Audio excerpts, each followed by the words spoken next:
ex-presidente Jair Bolsonaro convocou seus seguidores para participarem de um ato público marcado para o último domingo do mês de fevereiro, vai ser no dia 25, às 3 horas da tarde, na Avenida Paulista, em São Paulo, com o propósito, aqui está entre aspas, tá? Defender o Estado Democrático de Direito, vestindo verde e amarelo. Ele anunciou que encabeçará a manifestação com o propósito de rebater todas as acusações que ele tem enfrentado nos últimos meses, em especial no contexto da Operação Tempus Veritatis da Polícia Federal, que foi autorizada pelo ministro Alexandre de Moraes. Bolsonaro é um alvo dessa operação da Polícia Federal, que foi deflagrada no último dia 8, com o objetivo de investigar uma suposta tentativa de golpe de Estado. Ô, Fernando Tupan, começo com você. Em 1 minuto, Tupan. Paulo Caetano, se nem o Aldo Rabelo, que é do PCdoB, acredita em golpe, o que nós vamos falar? Eu não quero nem falar, tá certo?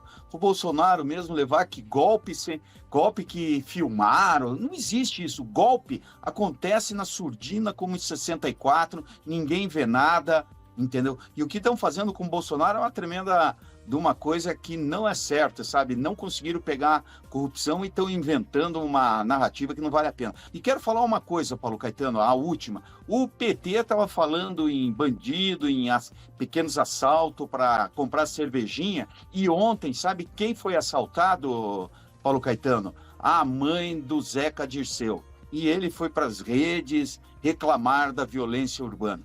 Pois é, quando chega perto de você, a história muda, Paulo Caetano. Vamos lá, Pamela Bussolini.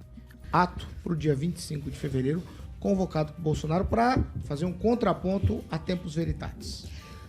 O contraponto, ele é sempre válido, né, Paulo? A gente, na história recente do Brasil, tem visto, né, o brasileiro ter mais esse hábito de se manifestar. Eu, sinceramente, fico um pouco receosa pelos últimos acontecimentos sobre qualquer manifestação, porque eu penso que pode ter muita gente mal intencionada no meio, né, para passar uma imagem errada dessas pessoas que por tantos anos foram às ruas, se manifestavam, nunca vi quebrar nada, nunca vi, inclusive recolhiam o lixo, né, que produziam durante a manifestação, e de repente a gente viu naquele 8 de janeiro isso tudo ser tão perdido com a ação de alguns. Muito poucos. A gente sabe que são muito poucas pessoas que vão para esse tipo de manifestação mal intencionadas, mas infelizmente é o que reverbera. Então eu fico com um pouco de receio com relação a isso. Eu não sei se é o momento de correr esse risco, sabe? Agora, quanto o Bolsonaro querer fazer o contraponto, se defender, como ele falou, perfeito, ele tem todo o direito, mas sinceramente, até pelas próprias... Claro que é difícil, porque a gente está vendo que são inquéritos que não terminam, processos que não terminam, enfim. Pamela?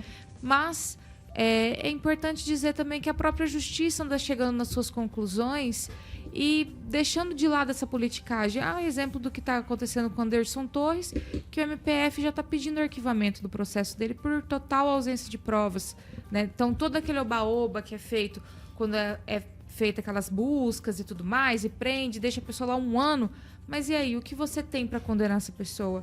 No fim de tudo, a verdade, ela sempre prevalece, e eu penso que isso que é importante. Regiane, 1 minuto.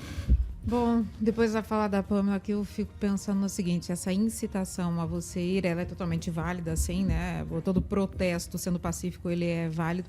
Mas eu fico pensando no seguinte, você vai lá, chama publicamente para as pessoas irem até, ali, no caso, em São Paulo, e eu não sei nas outras cidades se teve essa mesma iniciativa. Mas e aí, se der ruim, Paulo, como é que fica? A gente já tem um exemplo do que deu para trás aí, algumas pessoas, infelizmente, pagaram, algumas pessoas que pagaram injustamente também, pelo que a gente viu, que é documentado pelas mídias. Mas e aí? Quem vem depois estender a mão para as pessoas quando der ruim? Então, eu acho que a gente tem que pensar dos dois lados também, quando você incita uma situação. Daniel Matos, 1 minuto. Paulo, tô vendo aqui o chat, ele bomba, né? Quando vem umas pautas nacionais assim, bastante gente participando, muitas opiniões ali. Mas acho que o protesto, ele é válido.